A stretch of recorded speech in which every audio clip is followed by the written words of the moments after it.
तो सभी भाइयों एवं बहनों को नमस्कार। स्वागत है आपका आपके अपने चैनल सक्सेस जंक्शन एक कदम सफलता की ओर में। मेरा नाम है अतुल शुक्ला और हम लेकर के आ गए हैं आपके लिए मध्य प्रदेश पुलिस कांस्टेबल भर्ती 2025 19 नवंबर सेकंड शिफ्ट का एग्जाम एनालिसिस। काफ़ी सारे प्रश्न हमारे पास में आ गए हैं जिनके बारे में आपको हम डिटेल में जानकारी देने वाले हैं। बहुत सारे लोग पूछ रहे थे सर 18 नवंबर सेकंड शिफ्ट का एग्जाम एनालिसिस क्यों नहीं कराया। तो मेरे भाई हमारे पास में प्रश्न नहीं आए थे। जब प्रश्न आए तो समय हो रहा था 9:30 बजे, ठीक है ना। अब 9:30 बजे वीडियो बना के डालने से कोई मतलब नहीं था और जो रियल प्रश्न नहीं होते हैं उनको हम नहीं डालते हैं ना, कि अपने मन से कुछ भी प्रश्न बना करके डाल दो, ये अपना काम नहीं है। 100% रियल ऑथेंटिक प्रश्न ही मिलेंगे। अगर हमारे पास प्रश्न आए हैं तो वीडियो बनेगा, नहीं आए हैं तो नहीं बनेगा। अपने मन से कोई प्रश्न नहीं देंगे आपको, है ना। तो अब जो कल वाले प्रश्न थे एक काम करेंगे, उनको हम टेलीग्राम में डलवा देंगे। जिन लोगों ने प्रश्न भेजे थे उसका स्क्रीनशॉट डलवा देंगे तो प्रश्न आप तक पहुंच जाएंगे, ठीक है ना। आज सुबह की वीडियो में बहुत सारे लोगों ने कमेंट किया था। चलिए तो वीडियो को लाइक करके चैनल को सब्सक्राइब कर दीजिए जिससे आगे आने वाली सारी वीडियो टाइम टू टाइम आपके पास में पहुंच सके। चलिए शुरू करते हैं और देखते हैं आज के प्रश्न किस किस ने भेजे हैं। तो भाई कुप्पा पवार जी ने आज के प्रश्न भेजे हैं, शाजापुर के रहने वाले हैं। इनका कहना सर मेरा नाम कुप्पा डॉन बता देना। तो भैया कुप्पा डॉन आपका नाम ले देते हैं, कोई दिक्कत नहीं। आपने प्रश्न बहुत सारे भेजे हैं, ऑप्शन सहित प्रश्न भेजे हैं कुप्पा डॉन ने, तो बहुत बहुत धन्यवाद आपको। अभी ऑप्शन भी आपको दिखा देंगे। राजेंद्र सिंह 83 नंबर इनके आए हैं, इन्होंने प्रश्न भेजे हैं, आपको भी बहुत बहुत धन्यवाद। चलिए शुरू करते हैं और देखते हैं आज का पहला प्रश्न क्या पूछा गया है। तो पहला प्रश्न है आंख में तीव्रता और रंग किसके द्वारा नियंत्रित किया जाता है। तो आंख की तीव्रता हो या फिर रंग हो, आइरिस के द्वारा नियंत्रित किया जाता है। चलिए देखिए, तो आंख की आइरिस जिसे हम परितारिका कहते हैं, आंख में प्रवेश करने वाली प्रकाश की तीव्रता को नियंत्रित करती है, जबकि आंख का रंग आइरिस में मौजूद मेलानिन नामक जो वर्णक होता है जिसे हम पिगमेंट कहते हैं, इसकी मात्रा और इसके वितरण से निर्धारित होता है। लेकिन दोनों का निर्धारण कौन करता है, तो आइरिस ही दोनों का निर्धारण करती है। आइरिस ही इसका सही आंसर हो जाएगा। चलिए आगे बढ़ते हैं और अगला प्रश्न देखते हैं। अगला प्रश्न देखने से पहले आप लोगों को पता है भाई, जिन लोगों का एग्जाम बाकी है अभी एमपी पुलिस कांस्टेबल का, उनके पास में बढ़िया मौका है और एमपी पुलिस कांस्टेबल के कंप्लीट सुपर सिलेक्शन नोट्स लेने का। इसका एक रीजन है, इन नोट्स से आपको कैसे फायदा होगा ये आप यहाँ पर देख सकते हैं। 86 नंबर भाई साहब क्या आए हैं आज सुबह, इन्होंने काफ़ी सारे प्रश्न भी हमारे पास में भेजे थे, ये देख सकते हैं आप। इनका 86 नंबर इनके आज सुबह आए हैं। इसके अलावा अरविंद जी की बात करते हैं। अरविंद जी के देखिए 83 नंबर अरविंद जी के आए थे। 6 दिनों में इन्होंने हमारे नोट्स को कंप्लीट कर लिया था और मात्र 6 दिन में इतनी अच्छी तरीके से इन्होंने तैयारी की थी। इनके 83 नंबर आए हैं, ठीक है। तो आपके पास में मौका है, आप एमपी पुलिस कांस्टेबल के कंप्लीट नोट्स तैयार करके अगर जाते हैं तो आप बढ़िया स्कोर कर सकते हैं। इन नोट्स को इस तरह से डिज़ाइन किया गया है कि अगर आपके एग्जाम में 3 से 4 दिन का समय बाकी है, आप 6-6, 7-7 घंटा पढ़ करके इन नोट्स को कंप्लीट करके जा सकते हैं ना। नोट्स में क्या क्या मिलेगा, तो गणित, रीजनिंग, सामान्य ज्ञान, विज्ञान, एमपीजी के इन सब के कंप्लीट सुपर सिलेक्शन नोट्स रहेंगे। सबका कंप्लीट प्रैक्टिस सेट रहेगा, सारी मैराथन की पीडीएफ रहेगी। इसके अलावा जो स्पेशल टॉपिक जो ईएसबी अब पूछ रहा है वो सभी स्पेशल टॉपिक के भी आपको पीडीएफ मिल जाएंगी। जैसे स्टेशन कोड हो गया, मेगावाट परियोजनाएं हो गई, जो भी नया स्पेशल टॉपिक ईएसबी पूछता है उस पर हम वीडियो बना देते हैं और उसका पीडीएफ आप लोगों को हम नोट्स के साथ में प्रोवाइड करा देते हैं, ठीक है। तो ये एमपी पुलिस कांस्टेबल के कंप्लीट नोट्स मात्र 179 रुपये में आपको मिलने वाले हैं। इसके अलावा भाई एमपीएसआई में मौका बहुत बढ़िया है, फॉर्म भी कम डले हैं। जिन लोगों ने फॉर्म डाल दिया है उनके पास से मौका है। 8 से 9 सब्जेक्ट आपके आने वाले हैं, नागरिक शास्त्र वगैरह, इन सब के कंप्लीट नोट्स मात्र 199 रुपये में एमपीएसआई के नोट्स आपको प्रोवाइड कराए जा रहे हैं। तो आप एमपीएसआई के नोट्स भी प्राप्त कर सकते हैं, ठीक है। चलिए कैसे इन नोट्स को प्राप्त करना है, तो बड़ी छोटी सी प्रक्रिया है। ये क्यूआर कोड आपको दिखाई दे रहा है, इसका स्क्रीनशॉट ले लीजिए। इसी पर आपको अगर MP police constable ASI LDC के नोट्स चाहिए तो मात्र 179 का पेमेंट करना है। अगर आपको एमपीएसआई के नोट्स चाहिए तो मात्र 199 का पेमेंट करना है। अगर आपको ये दोनों नोट्स एक साथ चाहिए तो मात्र 300 रुपये का पेमेंट करके उस पेमेंट का स्क्रीनशॉट इस व्हाट्सएप नंबर 7052547003 इस पर आपको सेंड कर देना है। जैसे आप स्क्रीनशॉट सेंड करेंगे तुरंत की तुरंत आपको complete super selection notes send कर दी जाएंगे और आपको व्हाट्सएप ग्रुप में जोड़ दिया जाएगा, जहां पर आपको आगे की सारी पीडीएफ, सारे नोट्स, सारे exam analysis time to time पहुंचते रहेंगे, ठीक है मेरे भाई। चलिए अब आगे बढ़ते हैं और जो 18 तारीख का सेकंड शिफ्ट का स्क्रीनशॉट है वो भी हम इस ग्रुप में आज डलवा देंगे। जो लोग ग्रुप में शामिल हुए हैं उन लोगों को पता होगा टाइम टू टाइम वहां पर नोट्स से पहुंचते रहते हैं और एनालिसिस भी पहुंचता रहता है, ठीक है भाई। चलिए अगला प्रश्न देखते हैं। प्रश्न नंबर 2 साइंस से है कि ध्वनि को कान में पहुंचने में कितना टाइम लगता है, मतलब कि अगर कोई ध्वनि हमारे पास में आ रही है तो हम कितने सेकंड में उसको सुन सकते हैं। तो 1/10 सेकंड इसका बिल्कुल सही आंसर होगा। 1/10 सेकंड में हम किसी ध्वनि को सुनते हैं। देखिए आपको पूरा जानकारी देते हैं इस प्रश्न के बारे में। देखो आप 1/10 सेकंड यानी कि 0.1 0.1 सेकंड में ध्वनि को सुन सकते हैं, लेकिन यह समय अंतराल उस ध्वनि और उसकी प्रतिध्वनि के बीच का स्पष्ट अंतर बनाने के लिए आवश्यक होता है। यदि दो ध्वनियां 0.1 सेकंड से कम अंतराल पर आती हैं तो हमारा कान उन्हें अलग अलग सुनने में सक्षम नहीं होता है। ठीक है, तो 0.1 सेकंड का टाइम तो चाहिए। मान लीजिए एक ध्वनि आई ना, तो इसके बाद में 0.1 सेकंड बाद में अगर कोई ध्वनि आती है तो हमको स्पष्ट सुनाई देता है। अगर तुरंत ही 0.1 सेकंड से भी कम समय में अगर आ गई तो फिर वो ध्वनि हमको सुनाई नहीं देगी, है ना। तो 0.1 सेकंड सही आंसर होगा। ऑप्शन में 1/10 सेकंड दिया था, तो 1/10 सेकंड भी बिल्कुल सही आंसर होगा। एक आपका कान के बारे में पूछा था, तो जस्ट ऐसे का ऐसा ही जो एक आंख के बारे में भी पूछ लिया था। ठीक है, तो यहाँ पर हम आपको बता देते हैं, आप देख लीजिए। जब हम कोई ध्वनि सुनते हैं तो उसका प्रभाव हमारे कानों में 0.01 सेकंड तक बना रहता है। स्पष्ट प्रतिध्वनि सुनने के लिए यह आवश्यक समय होता है कितना, 0.1 सेकंड। चलिए आंख वाला देख लेते हैं। आंख वाला कैसे पूछा था, देखो किसी भी वस्तु को हम कितनी सेकंड में देख पाते हैं, यह प्रश्न भी पूछा गया था। सही आंसर 1/60 सेकंड हो जाएगा, और 1/60 सेकंड आपके ऑप्शन में भी दिया गया था। ठीक है ना, तो 1/60 सेकंड वह समय है जो हमारे मस्तिष्क को किसी वस्तु की छवि को पहचानने में समय लगता है ना। जैसे कि यहाँ पर आपको 1/60 दिया हुआ है, तो आपको इसको पहचानने में कम से कम 1/60 सेकंड का समय अवश्य लगेगा, यानी 1 सेकंड का 60वां भाग लगता है। जैसे एक, तो इसका जो 60वां हिस्सा होता है ना, इतने सेकंड में आप पहचान जाते हैं कि क्या लिखा हुआ है। अब कोई पढ़ाई नहीं है तो उसको समझ में नहीं आएगा, है ना। देखिए, यदि कोई वस्तु प्रति सेकंड 60 से अधिक बार अपनी स्थिति बदलती है तो हमारा मस्तिष्क उस गति को स्पष्ट रूप से नहीं देख पाएगा। अगर 1 सेकंड में 60 गति बदल रही है तो हम देख सकते हैं। 60 से अगर ज़्यादा हुआ तो फिर हमारा मस्तिष्क नहीं पहचान पाता है। एनडीए वगैरह में इसी का टेस्ट किया जाता है ना, जब फाइनल इंटरव्यू होता है, स्क्रीनिंग एक होती है वहाँ पर, तो उसमें इसी का टेस्ट किया जाता है। ठीक है, 1/60 सेकंड इसका बिल्कुल सही आंसर हो जाएगा। साइंस का अगला प्रश्न है, मोटर में आर्मेचर का क्या कार्य होता है। तो भाई विद्युत ऊर्जा को यांत्रिक ऊर्जा में बदलने का काम आर्मेचर का होता है। चलिए इसके बारे में आपको जानकारी देते हैं। देखिए, तो मोटर में आर्मेचर एक केंद्रीय घटक है जो विद्युत ऊर्जा को यांत्रिक ऊर्जा में बदलने का काम करता है। इसका मुख्य कार्य टॉर्क उत्पन्न करना और विद्युत वाहक बल यानी कि ईएमएफ उत्पन्न करना होता है। आर्मेचर के कॉइल्स में विद्युत धारा प्रवाहित होने पर यह चुंबकीय क्षेत्र में एक बल उत्पन्न करता है, जिससे मोटर का जो सॉफ्ट होता है वो घूमने लगता है। और जैसे पानी वाली मोटर है उसका देखते हैं आप, सॉफ्ट इस तरह से घूमता रहता है और जो है नल के द्वारा पानी आता रहता है। तो ये आर्मेचर की मदद से ही होता है। तो आर्मेचर क्या करता है, ये विद्युत ऊर्जा को यांत्रिक ऊर्जा में बदलने का कार्य करता है। चलिए आगे बढ़ते हैं। अगला पूछा गया था कि वह जो हीटिंग एलिमेंट होते हैं, हीटिंग पदार्थों में सबसे ज़्यादा प्रभावशील धातु कौन सी होती है। ऑप्शन में एल्यूमिनियम दिया गया था, सोना दिया था, नाइक्रोम दिया था। तो सबसे प्रभावशील धातु नाइक्रोम हो जाएगी, क्योंकि नाइक्रोम जो है वो बहुत जल्दी पिघलती नहीं है, इसका मेल्टिंग पॉइंट बहुत ज़्यादा होता है। ठीक है, ताप सहने की क्षमता बहुत ज़्यादा होती है, इसीलिए हम विद्युत जो हीटर होते हैं उसमें नाइक्रोम के तार का इस्तेमाल करते हैं। चलिए पूरी जानकारी आपको देते हैं। तो हीटिंग पदार्थों के लिए नाइक्रोम जो एक निकेल और क्रोमियम की मिश्र धातु होती है, ये भी कई बार पूछा गया। भाई नाइक्रोम जो है वो किससे किससे मिलकर के बनती है, तो निकेल और क्रोमियम से मिलकर के बनती है। ठीक है, सबसे प्रभावी धातु है क्योंकि इसमें उच्च प्रतिरोधकता, उच्च गलनांक, ऑक्सीकरण के प्रति उत्कृष्ट प्रतिरोध होता है। ये गुण इसे उच्च तापमान पर भी स्थिर रखते हैं, जिससे यह इलेक्ट्रिक हीटर में, टोस्टर में, आयरन जैसे उपकरणों के लिए एक आदर्श विकल्प बन जाता है। ठीक है, प्रेस वगैरह में भी नाइक्रोम का इस्तेमाल किया जाता है।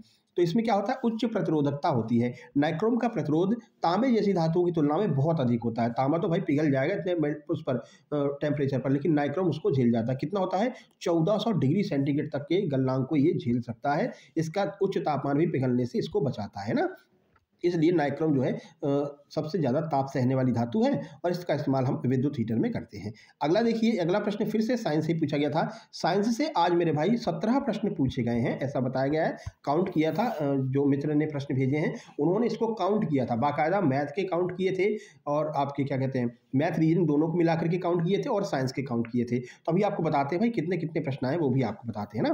तो देखो, प्रश्न था बोरेक्स का निर्माण किस प्रकार के अम्ल से होता है, कमजोर अम्ल, मजबूत क्षार या फिर कमजोर क्षार मजबूत अम्ल, ऐसे ऑप्शन दिए गए थे। तो सही आंसर हो जाएगा कमजोर अम्ल और मजबूत क्षार से मिलकर के बोरेक्स बनता है। अब चलिए बोरेक्स के बारे में आपको बता देते हैं, इसका सूत्र भी आपको बता देते हैं, मे बी सूत्र भी आपसे पूछा जा सकता है। तो बोरेक्स एक कमजोर अम्ल और मजबूत क्षार के लवण से बनता है। जब यह पानी में घुलता है तो यह कमजोर बोरिक अम्ल और मजबूत सोडियम हाइड्रोक्साइड में टूट जाता है, जिसके कारण इसका जलीय घोल क्षारीय बनता है ना। तो ये क्षारीय प्रकृति का होता है। बोरेक्स का रासायनिक सूत्र देख लीजिए, तो Na2B4O7 × 10H2O, 10 इसमें जो है जल के अणु होते हैं। ये आपका बोरेक्स का सूत्र हो जाएगा, जो सोडियम कार्बोनेट और बोरिक अम्ल की प्रक्रिया से बनता है। ये भी आपको याद रखना है। चलिए अब चलते हैं एमपी जीके के प्रश्न भाई ने भेजे हैं कप्पा डॉन ने, और उन्होंने क्या किया है कि पूरे ऑप्शन सहित भेजे हैं, तो इसलिए आपको भाई बहुत बहुत धन्यवाद। आइए देखते हैं। प्रश्न था लोकरंग महोत्सव में कौन सा नृत्य शामिल थे, कौन कौन से नृत्य शामिल थे। ऑप्शन ए था उत्तर भारत के नृत्य, ऑप्शन बी था मध्य प्रदेश के आदिवासियों के नृत्य, ऑप्शन सी था मध्य प्रदेश एवं संपूर्ण भारत के नृत्य, ऑप्शन डी था केवल मध्य प्रदेश के नृत्य। सही आंसर हो जाएगा मध्य प्रदेश एवं संपूर्ण भारत के नृत्यों को लोकरंग महोत्सव में शामिल किया गया था। आइए इसके बारे में आपको जानकारी देते हैं। तो लोकरंग महोत्सव से लगातार प्रश्न पूछे जा रहे हैं। हर शिफ्ट का एग्जाम एनालिसिस अगर आप देख रहे होंगे तो आपको खुद ही आइडिया लग जा रहा होगा, है ना। तो लोकरंग महोत्सव में मध्य प्रदेश के आदिवासी नृत्य और पूरे भारत के लोक नृत्य शामिल होते हैं, क्योंकि यह एक राष्ट्रीय स्तर का उत्सव है जो भारत की विभिन्न संस्कृतियों और परंपराओं को प्रदर्शित करता है ना। तो मध्य प्रदेश के आदिवासी नृत्य कौन कौन से हैं। यह महोत्सव जो है वो विशेष रूप से मध्य प्रदेश के समृद्धशाली संस्कृति को प्रदर्शित करता है। देखो स्थापना इस मतलब हो कहाँ पर रहा है, मध्य प्रदेश में हो रहा है, तो ज़्यादा फोकस किस पे रहेगा, मध्य प्रदेश के नृत्यों पर रहेगा। लेकिन क्योंकि यह अंतर मतलब कि राष्ट्रीय स्तर का है, इसलिए क्या होता है कि संपूर्ण भारत के लोक नृत्यों को भी इसमें शामिल किया जाता है। ठीक है मेरे भाई, आगे बढ़ते हैं। अगला प्रश्न है गांधी सागर बांध की ऊंचाई कितनी है। देखो ऑप्शन इसमें अलग अलग दिए गए थे। सही आंसर होता है कि 62.17 मीटर जो है 204 फीट गांधी सागर डैम की ऊंचाई होती है। लेकिन ऑप्शन जरा देखिए 92, 67.17, 55, 48। अब इसमें आपको क्या लगाना होगा, क्योंकि आपने पढ़ रखा है, जो हमने डैम वाली पीडीएफ आपको दी है उसमें हमने बता रखा है 62.17 मीटर। तो इस हिसाब से आपका आंसर जो उसके एकदम नज़दीक होगा वो होगा आपका 67.17 मीटर। तो ऑप्शन नंबर बी आपका बिल्कुल सही हो जाएगा ना। अब ये नहीं कहना सर ये प्रश्न ही गलत है, नहीं भैया प्रश्न नहीं गलत है, ठीक है, ये प्रश्न गलत नहीं है, ये इसके आसपास वाला आपको बताना रहता है। तो 62.17 मीटर हो जाएगा। चलिए इसके बारे में आपको जानकारी देते हैं। देखिए तो बांधों से लगातार प्रश्न आ रहे हैं मेरे भाई, जिन लोगों ने नोट्स दिया है बांध वाली पीडीएफ अच्छे से पढ़ करके जाना, ठीक है। आज सुबह भी प्रश्न आया था, शाम को भी पूछा गया है। देखो गांधी सागर बांध भारत की चंबल नदी पर बने 4 प्रमुख बांधों में से एक है। यह बांध मध्य प्रदेश राज्य के मंदसौर जिले में, कहाँ पर, मंदसौर जिले में है। यह एक चिनाई वाला गुरुत्वाकर्षण बांध है जो 62.17 मीटर या फिर 204 फीट ऊंचा है। अब कुछ अन्य तथ्य देख लेते हैं, जिसमें 22,584 किलोमीटर यानी कि इतना जो है वर्ग मील के जलग्रहण क्षेत्र से 7.322 बिलियन क्यूबिक मीटर की संग्रहण भरण क्षमता, मतलब ये इसकी भंडारण क्षमता बता दी है, इतना जो है डैम में पानी रख सकते हैं। चलो अब इसका ये देख लेते हैं किसने स्थापना की थी, कब की थी, ये प्रश्न बहुत पूछे जा रहे हैं। तो बांध की आधारशिला भारत के प्रधानमंत्री पंडित जवाहरलाल नेहरू ने 7 मार्च 1954 को रखी थी। ये थोड़ा डेट आपको याद रखनी है भाई, आगे पूछ सकते हैं। और मुख्य बांध का जो निर्माण है वो ठेकेदार कौन था, द्वारका दास अग्रवाल एंड एसोसिएट्स के द्वारा 1960 में पूरा किया गया था। कल यही पूछा गया था भाई तवा जलाशय कब संपूर्ण किया गया था, है ना। तो 1978 में किया गया था, लेकिन 1978 ऑप्शन में नहीं था, तो आपको 1974 लगाना पड़ेगा, है ना। तो इसी तरह से पूछा जा सकता है कि भाई ये कब पूरा हुआ था, 1960 में ये पूरा हुआ था। और अतिरिक्त बांध संरचना जो है 1970 के दशक तक ये कंप्लीट हो गया था, लेकिन अगर ऑप्शन आता है 1960 तो आपको 1960 ही लगाना है। चलिए आगे बढ़ते हैं। अगला प्रश्न है भारतीय संविधान का संरक्षक कौन है। 4 ऑप्शन दिए गए थे, संसद, उच्च न्यायालय, राष्ट्रपति, भारतीय सेना। सही आंसर हो जाएगा उच्च न्यायालय। उच्च न्यायालय के द्वारा जो है, जैसे अगर मान लीजिए सर्वोच्च न्यायालय वैसे होता है, लेकिन सर्वोच्च न्यायालय ऑप्शन में नहीं है तो क्या करेंगे, तो आपको उच्च न्यायालय ही लगाना पड़ेगा, ठीक है। मतलब बेसिकली न्यायालय ही इसका वो होता है, मतलब कि संरक्षक, ठीक है। देखिए तो भारतीय संविधान का संरक्षक उच्च न्यायालय है।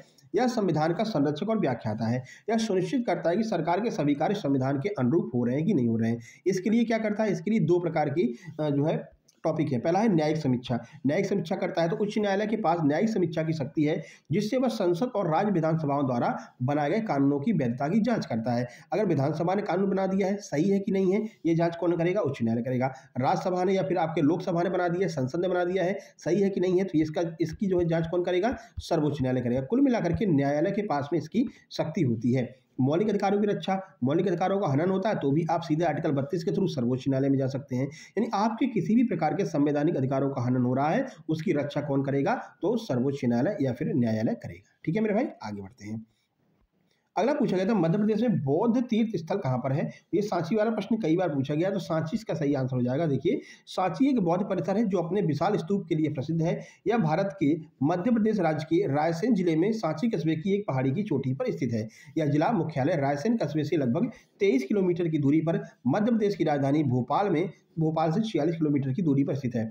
एक प्रश्न और देखिएगा, 2 प्रश्न आपके एड्रेस वाले पूछे जा रहे हैं ना, ये जीके का नया टॉपिक है। अब आज जो दिया गया था उसमें जो है लास्ट में दिया गया था हल्द्वानी, मतलब उत्तराखंड का कोई एड्रेस था, फिर बोला गया था कि भाई यहाँ पर जो एड्रेस दिया गया है ये किस जगह पर स्थित है, तो उसमें ऑप्शन दिया गया था हल्द्वानी। अब आपको पता होना चाहिए कि हल्द्वानी कहाँ पर है। अगर ये उत्तराखंड में है तो आपको यही आंसर लगाना पड़ेगा, जो हमने उस दिन आपको बताया था ना कि एड्रेस वाले प्रश्न घुमा फिरा करके अब जीके जीएस में पूछ रहे हैं। तो आज 2 प्रश्न इस तरह के देखने को मिले थे, तो ये छोटी-छोटी बातें आपको थोड़ा-सा देख करके जानी पड़ेंगी। अब ये मिलेंगी कहाँ पर, तो ये आपको सक्सेस जंक्शन पर ही मिलेंगी।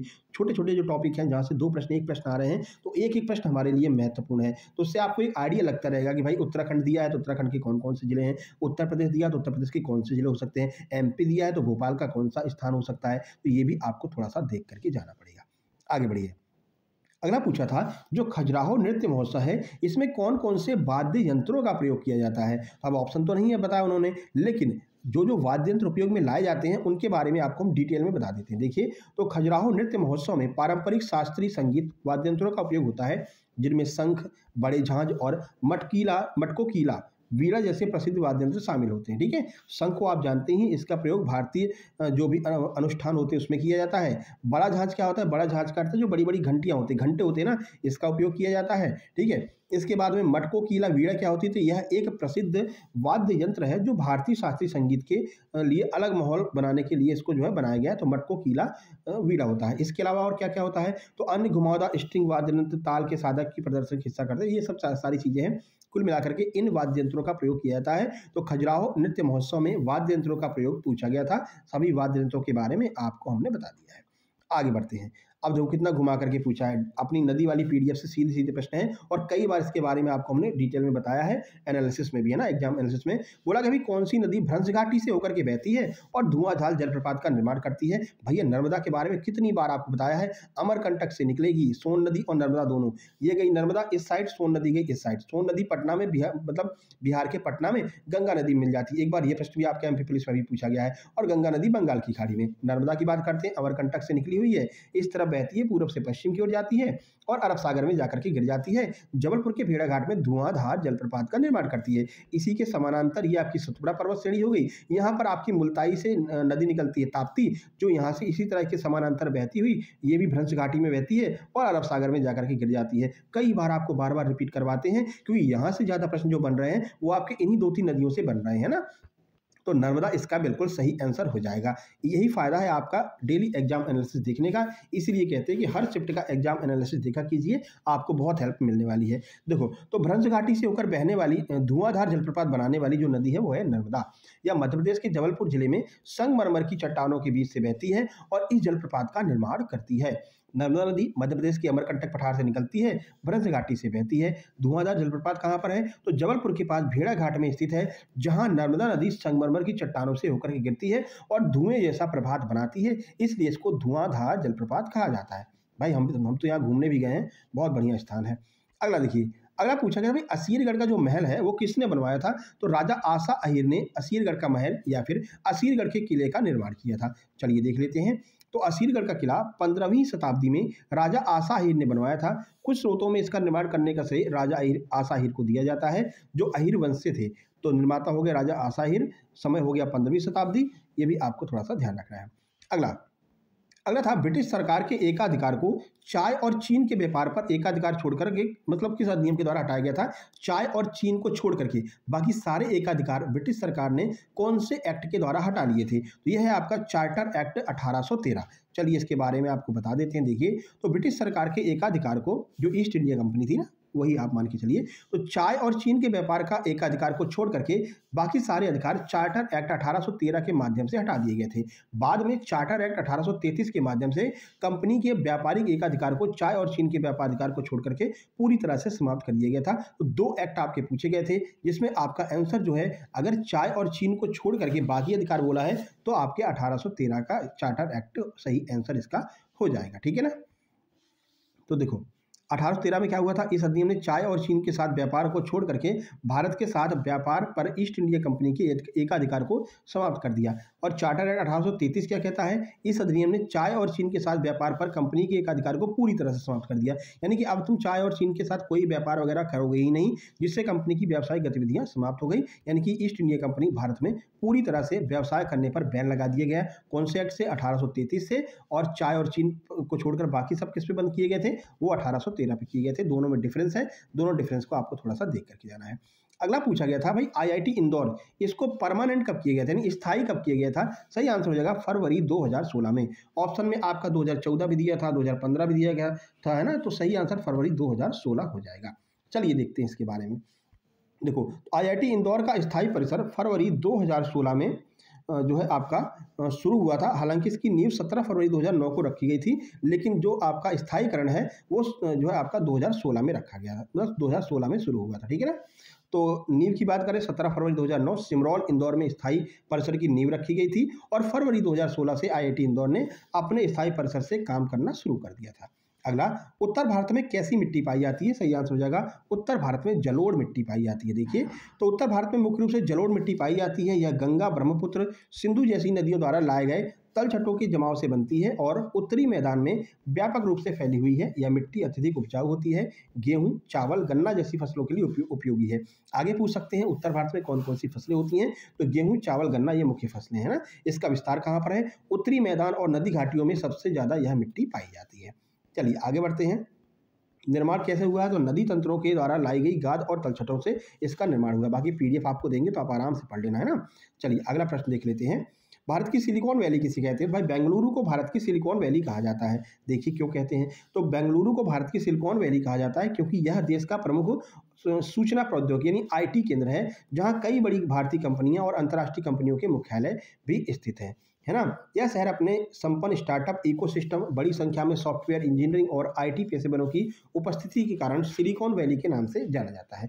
अगला प्रश्न बना था कि टोंस नदी मध्य प्रदेश के किस भाग में बहती है, तो ये मध्य प्रदेश के उत्तरी भाग में बहती है। देखिए, ये टोंस नदी के बारे में पहले भी आपको बता चुके हैं, और अपनी जो नदियों वाली पीडीएफ है नोट्स में, वहां से ये प्रश्न पूछा गया एग्जैक्ट ऐसे का ऐसा ही। टोंस जिसे हम तमसा कहते हैं, मध्य प्रदेश के उत्तरी भाग में विशेष रूप से मैहर और सतना जिलों में बहती है, जो कैमूर पर्वतमाला से निकलती है। यह रीवा जिले से होकर के बहती है और अंततः उत्तर प्रदेश में प्रवेश करती है, जहां सिरसा के पास ये गंगा नदी में जाकर के मिल जाती है। दूसरी बार ये प्रश्न पूछा गया, इससे पहले भी पूछा गया था, है ना। तो जो नदी वाली पीडीएफ अच्छे से पढ़ कर गया होगा, कोई भी प्रश्न अगर नदी का आ रहा है तो उस पीडीएफ से बाहर नहीं जा रहा है, सारे प्रश्न उसी पीडीएफ से आएंगे अगर रिवर्स से प्रश्न बनते हैं, ठीक है।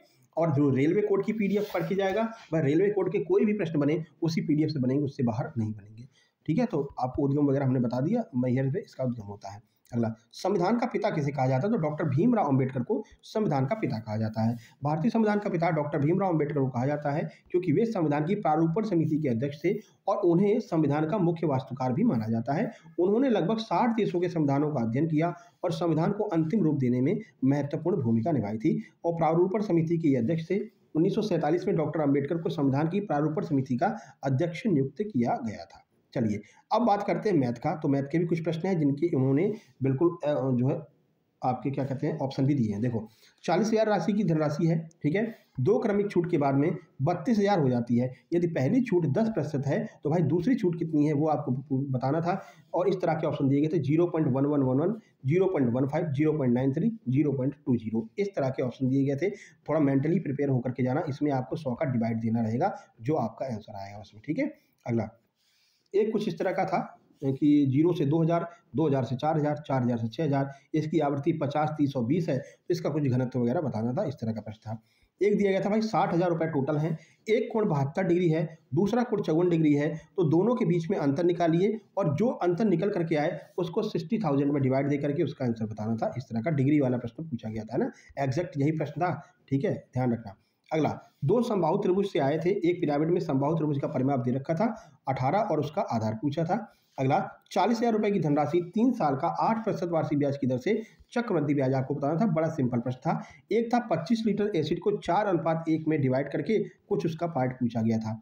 अगला 80 किलोमीटर की दूरी एक ट्रेन 2 घंटे में तय करती है तो उसकी गति आपको बतानी थी। उसके बाद में 120 डिग्री को रेडियन में परिवर्तन कीजिए। रेडियन परिवर्तन करने वाला भी प्रश्न आ रहा है ना। 2 प्रश्न आयु के थे, रेशियो का 1 था, सिंप्लीफिकेशन के 2 से 3, माध्यमाधिका बहुलक अब नहीं पूछे जा रहे हैं, आज सुबह भी नहीं पूछे गए थे और इस शिफ्ट में भी नहीं मिले हैं। चलिए रीजनिंग का देख लेते हैं, कुछ प्रश्न रीजनिंग के भी दिए हैं उन्होंने 6, 12, 18, 24। अगला क्या आएगा ये आपको कमेंट बॉक्स में अभी तुरंत कमेंट कर देना, बहुत सिंपल दिख रहा है, ठीक है। अगला 9:23 पर कितने डिग्री का कोण बनेगा ये पूछा गया था। बाकी ब्लड रिलेशन के 2 प्रश्न थे। एक प्रश्न सिटिंग अरेंजमेंट का था। एम्बेडेड फिगर के भी एक प्रश्न पूछा गया था, मतलब इसके अंदर जो आकृति निहित रहती है वो वाला, ठीक है। कोडिंग डिकोडिंग के 3 प्रश्न। मानसिक अभिरुचि केवल 2 नंबर की मानसिक अभिरुचि आई थी, 2 प्रश्न पूछे गए थे। अभी तक शुरुआत की शिफ्ट में 8-8, 10-10 प्रश्न पूछे जा रहे थे, लेकिन इसमें केवल 2 प्रश्न मानसिक अभिरुचि के पूछे गए हैं ना। आगे हो सकता है एक आध दिन की फिर छुट्टी पड़ेगी तो फिर प्रश्नों की संख्या बढ़ेगी। क्यूब काउंटिंग का एक प्रश्न आया था, घन आपको काउंट करके बताना था। कथन निष्कर्ष के 2 प्रश्न थे। इसके अलावा नंबर सीरीज के 2 प्रश्न। इनइक्वलिटी इस शिफ्ट में नहीं पूछी गई थी। डायरेक्शन के 2 से 3 प्रश्न कोडेड वाले। अब चलिए देखते हैं एग्जैक्ट काउंट करके बताएं भाई ने कि कितने प्रश्न आए थे। तो मैथ के 22 प्रश्न थे, रीजनिंग के 39 प्रश्न थे, दोनों मिलाकर के 61 नंबर का मैथ रीजनिंग आया था। साइंस बिल्कुल काउंट किया था, 17 नंबर का साइंस पूछा गया था। रिमेनिंग आपका जीके जीएस करंट अफेयर था, ठीक है। रॉन्ग क्वेश्चन की बात करते तो 2 से 3 जो प्रश्न थे उनके ऑप्शन में गलतियां थी, तो ये आप थोड़ा सा देखना। 2 से 3 प्रश्न में ऑप्शन में थोड़ी सी मिस्टेक थी, ठीक है। स्कोर देख लीजिए 78, 79, 81, 74, 77, 63, 82 और 73 ये स्कोर आज देखने को मिले हैं। ये हमारा व्हाट्सएप नंबर है 7052547033। इस पर मैसेज करके आपको अपने नोट्स प्राप्त कर लेने हैं। नोट्स से 101% आपको फायदा मिलेगा। ये अभी आपको हमने एग्जाम्पल देकर के भी बता दिया, उनका स्क्रीनशॉट भी इसीलिए लगा दिया, ठीक है। Telegram channel success junction live के नाम से है, इसको आपको ज्वाइन कर लेना है, लिंक इसके डिस्क्रिप्शन बॉक्स में दी गई है, ठीक है। तो चलिए फिर मिलते हैं नेक्स्ट वीडियो में कल के एग्जाम एनालिसिस में। तब तक के लिए नमस्कार, धन्यवाद। अपने प्रश्नों को जरूर भेजिएगा, हाथ जोड़कर निवेदन है, ये हमारा व्हाट्सएप नंबर है, 1 घंटे के अंदर अपने प्रश्नों को सेंड कर दीजिएगा। मिलते हैं नेक्स्ट वीडियो में, तब तक के लिए नमस्कार, धन्यवाद।